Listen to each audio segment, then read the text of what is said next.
Good morning, everyone. Welcome to the Smashy Business Show. I am Ward Ahmed, and I have Farah with me today. Hi, Ward. Thank you for the beautiful presentation. How are you doing today, Farah? I'm good. How are you? I'm good. I'm doing good. Actually, I'm going through a bit of a conundrum right now because lately I've been going to sleep like very early. Okay, yeah. Very early. And I honestly, I fell into it, Farah. I believed that I really thought that if I slept early, happiness would just be an immediate outcome. Okay. I genuinely thought this. Really? Girl, it was not the immediate outcome. Come on. I'm not even joking, but when I was running around and more sleepless, I was happier. Look, it's going to take some time to adjust. You know, your body needs to adjust to you sleeping early. It's weird when my body isn't running on like complete adrenaline. Yeah. I don't feel that happy. And being sleepless, like it drives that adrenaline in me. It's strange. It is. No, actually, I do agree with you, you know, but I feel like sometimes maybe a mix of both can work together beautifully. You know what I mean? Not having sleep for like a long time will be affecting your health, but also having a lot of sleep for like I don't like it. time. I don't like it whatsoever. Really? I think I'm gonna go back to my old days. Yeah, I mean, just like, do you, girl? Yeah. You do you. But you know, do you see this sweatshirt that I'm wearing Yes. here? It actually has a really special. It has a special story. Let Go me on, I tell wanna you. hear all about so it, yeah. basically, I actually stole it from my brother because Okay. I do not own winter clothes. I don't. For some reason, it's never gotten this cold. It's So to never cut you gotten this off, but cold. I will be explaining why, because us girls and living in Dubai, we don't accept that winter is here. So it's We tend to really avoid don't. to, yeah. I don't like, Yeah. especially this year. It's never gotten this cold. Yeah, I remember that's when I true. spent time in the desert. It reached 10 degrees at night. It was crazy. But anyways, back to this story. hoodie. Basically, my mother told me that she actually bought this hoodie for my brother when she was in this park from this kid who had cancer, and he actually made this hoodie. He made a lot of them, and they were selling them so that they could actually make money for his treatment. That is beautiful. Yeah, and she told me this today in the morning when we were praying together, and she said, "Do you want to know the story of this hoodie?" And I'm like, "What?" Like, I just thought it was, it was just from the mall. Yeah. And when she told me that, I was like, "Mom, I'm you're taking not it. getting this back. I'm taking not it getting from this you." back." Like, my heart. That Like, is beautiful. But you know what actually made me even more happier than the fact that, it's like a piece of clothing has a story. It made me happy to hear that my mom actually bought it. Yes, Because I feel like we always do this thing where when we walk into stores, we're not that convinced and then we went. But the fact that people actually bought the hoodies from him, they really did. Like, the community supported him. It was actually in our community center where he started selling them in like the football field, and it just made me so happy to see people coming together to support a cause, because it doesn't always happen. I agree with you, and as you said, it's beautiful. You know what I mean? Like having that materialistic thing attached to something emotional and sentimental. Yeah, it really means is. a lot. And like Farah, with me, when it comes to money, how you spend your money, for someone like me, it really matters to me. Yeah. It really, like, even if I, like, right now, this year, I became a billionaire, I would be very careful with the way I spend that money. I would really try and help people. I like that. For me, really it's not like, even if I had a billion, I would actually never spend it on Hermes. I'd never buy a Kelly. I'd never buy a Birkin. I wouldn't. If I was gifted it, thank you. But I of course I would treat myself. Don't get me wrong. I do like luxury. Don't get me wrong. I do like luxury. But I would actually spend that money to help those in need. For purposes like this, because it is so beautiful, and some people don't have the money for certain things, and we really are so privileged. We really are. We are. And now bringing us to our first topic of the day, His Highness Sheikh Mohammed bin Rashid Al Maktoum has approved the development of housing projects worth $1.5 billion. and they are they're basically set to benefit the Emirati citizens in multiple areas across Dubai. So the amount of homes that were actually specifically approved were 3,004. So there was over 1,000 in Latifa City, over 600 in Al Yalayis, and over 400 in Al Wadi Al Mardi. Yes, actually, I love the story because I want to relate it to something that I spoke on the Love in Dubai show with Casey this morning, which is how the UAE is actually supporting its citizens in regards of marriage, giving them a 10-day leave, giving them financial aid, and of course now bringing back to the housing project, which, as you mentioned, is worth $1.5 billion, which, by the way, is a lot. And over 3,000 homes for Emirati citizens. Because at this point, I think you know that you're born in the UAE, right? Yeah. And anyone who's born in the UAE is aware of the fact that I mentioned that on the show several times, that locals are the minority in the UAE. They are the minority. They really are. Like, you will find Egyptians, Syrians, Lebanese, Palestinians, and people from all around the world more than you will find Emiratis. And that's why they are really prompting and encouraging people to get married locally, right? Local people to get married, and as well they're trying supporting to increase their them. Population. And with that, they as well will be helping them build their houses. So I would want to relate the story to that, like building, as you said, like houses. And Farah, Sheikh Mohammed, he said it best. He said that people are the foundation of our Renaissance. And him saying that, it's so beautiful because, he's basically saying that their people, their Emirati citizens, are the foundation of the rebirth of the UAE. That is true. And it's so important to recognize that your people themselves are how the country will move. That is true. And when I see this, like, a lot of my best friends are Emirati, and something that I just suddenly realize all the time with them is that, whoa, you guys actually get to grow up in your home. In your home, because I'm from Sudan. In my country right now, it's at war. I would do anything to get back home. And the reason why my country is in the state that it's in, it's because it does not have a leader like that. But it doesn't have a leader that prioritizes its citizens. But as well, not only for citizens, like for all residents, even if from any country, we do consider Dubai and the UAE to be our home. Of course. You know what I mean? Like, for example, of course we do, but what they do for the locals, of course. It's and by the way, I do not blame them for it at all. I don't blame them for it. If anything, like me and my family, we constantly have this discussion.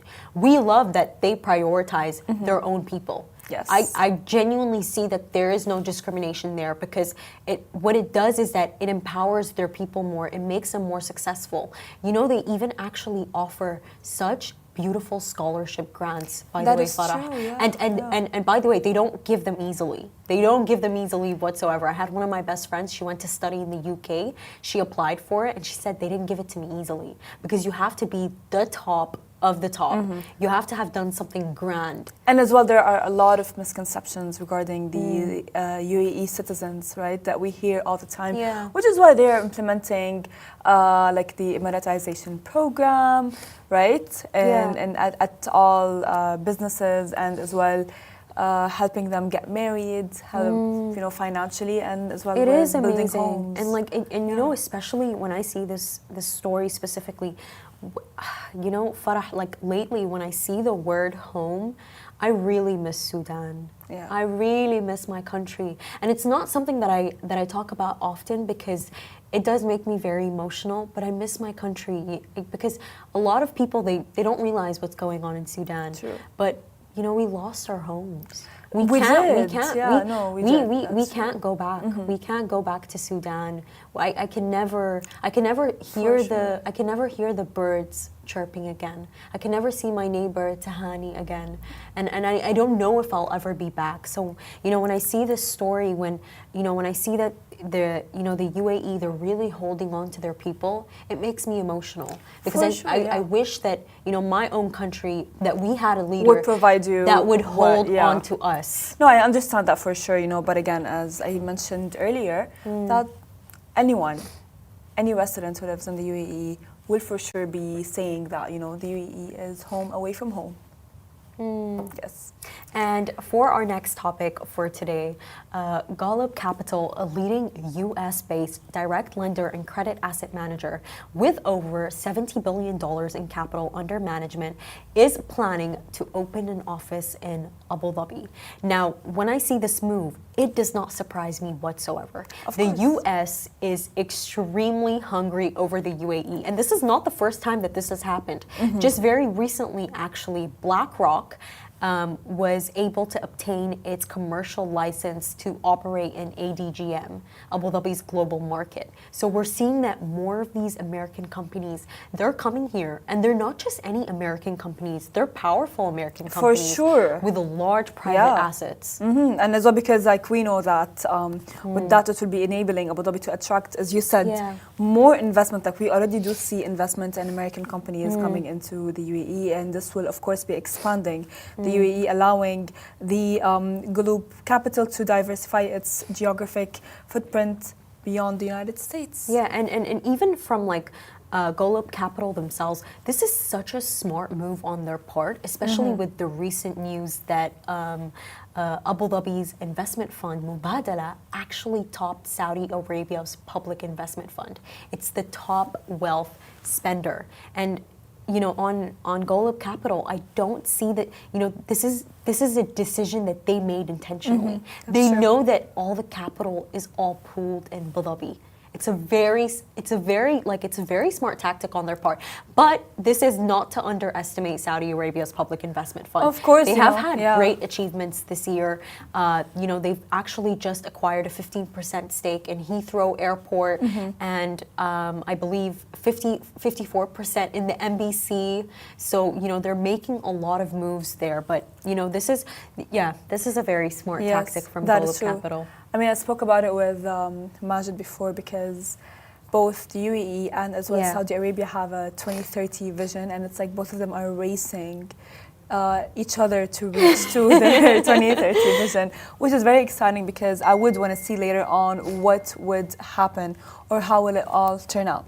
And it is happening. I remember there was actually this time where when all of the tech CEOs were actually visiting Saudi Arabia for FII, we had Tim Cook from Apple. We also had the CEO of TikTok. You know what would happen, Farah? They would actually visit Saudi Arabia, and then literally not 2 days later, they'd be in Dubai with His Highness Sheikh Hamdan. For sure, because both of the countries are trying to swerve away from depending on oil, right? And this was a very widely talked topic around in business. However, of course, as mentioned earlier, with their visions and how they are racing each other, those investments are not to be surprised.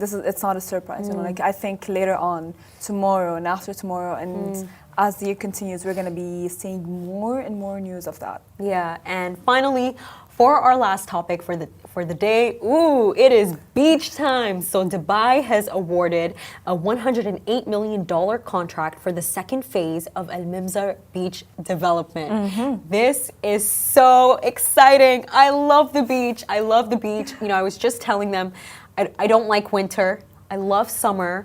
This is so amazing for everyone. And if you've been to Al Mamzar, have you ever gone to their private beaches, by the way?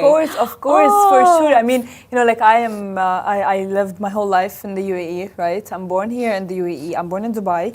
So Al Mamzar, I've been to Al Mamzar. I've been to all the beaches around, and that's beautiful. I just wonder how will it be like, because I used to all the time go to Al Mamzar. I actually they have a ladies' beach. That's why That's I true. specifically love Al Mamzar. It's so accommodating, especially for women. It was on Mondays and Wednesdays, I believe. Remember? Yes, it was on Mondays and Wednesdays. It's still on Wednesdays. I'm not sure about Mondays, but I still go on Wednesdays with my best friends. That's really nice. I remember good memories. It's still a part of childhood, and it's still there. And I believe the location Al Mamzar, it's specifically very special because of the fact that it's actually it's a very consistent beach, because I believe is it called Dubai's Ladies Club? I remember there was a time where a lot of women used to go there, but a lot of people, by the way, are recently saying that it like fell off, that it's like dirty. People, it's not the same anymore. I mean, I don't know. However, like for me, I used to all the time go to Al Mamzar and not go. Like I've been to Dubai Ladies Club, but that was like back then. Yeah. I don't know about now how it is, because I really don't go there. Al Mamzar is truly still amazing. Like I went recently. It's so amazing. I love it so much, and really? it stands out to me that they specifically awarded it a contract of $108 million because I do believe that it's very consistent. For years, like Farah is telling you guys, she's been going there since she's been young. Yes. I've been going there. All the girls, all the women that I know go there. It's a very consistent beach. It is. And I think that's something special. I think, like this is what people love, is that as a woman, as I was like growing up and everything, I would see like women-only beaches that would close down, right? And then the Mamzar was the only one that would not close down, and that would be the only, and to this day, it's good quality. That's what impresses me so much. And with beaches, honestly, beaches are such a money-making venture. They really are. And you know where I specifically see this, Farah? I see it in Kite Beach. Yeah. Kite Beach, there was a time where Kite Beach, like, it wasn't actually that discovered. And I remember that me and my family would go and there wouldn't be that many people there. Now, if you go to Kite Beach, the sight that you are going to see, the tourists that you're going to see, especially at Salt, it's true. Crazy. Because it's not a beach only kind of like a situation. It's like, like some like pop-ups that are there. If you're craving ice cream, there's an ice cream shop. They have everything. They have games. They have bungee jumping. But with Kite Beach specifically, I mentioned Salt because of the fact that something I've noticed even on my TikTok page when I'm scrolling. I've always loved Salt. I love Salt. I'm such a fan. But I've noticed that actually what happened is that a lot of the tourists come here and they have Salt every single day. That's true. Every single day. I mean, it's really nice. Look, I love Salt, but let's be real. I don't know if you know that, but it's a business for 2 local girls. Yes. From the UAE, and that's just like beautiful. And the fact that it's like from like a local company and it's like homegrown. That's just like. And not just that. What's something I actually also love about Salt? Their quality did not fall off. Yes. Because something that I've noticed with businesses that scale very quickly is that quality drops. The first time I'll go, it will be amazing. I don't want to name companies. It will be amazing. Yeah. And then I'll go another 3 times and it's not the same anymore. That's true. But with Salt, I noticed the quality stayed the same. And actually, one of my best friends, she knows the owners, and she told me that they do not let the quality drop. Really? These 2 girls, they don't let the quality drop. They make sure to always do checks with the restaurant, make sure to maintain the quality, and I think that's why Salt is such a hit. For sure, especially of in the beach. Yeah. But with that being said, thank you so much for watching, everyone. We hope you loved the show today. This is Smashy Business Show, a Smashy Business production under the Augustus Media Podcast Network. You can find our newsletter on Smashy TV. And as always, you can find us on Instagram, YouTube, and LinkedIn. Have a beautiful day.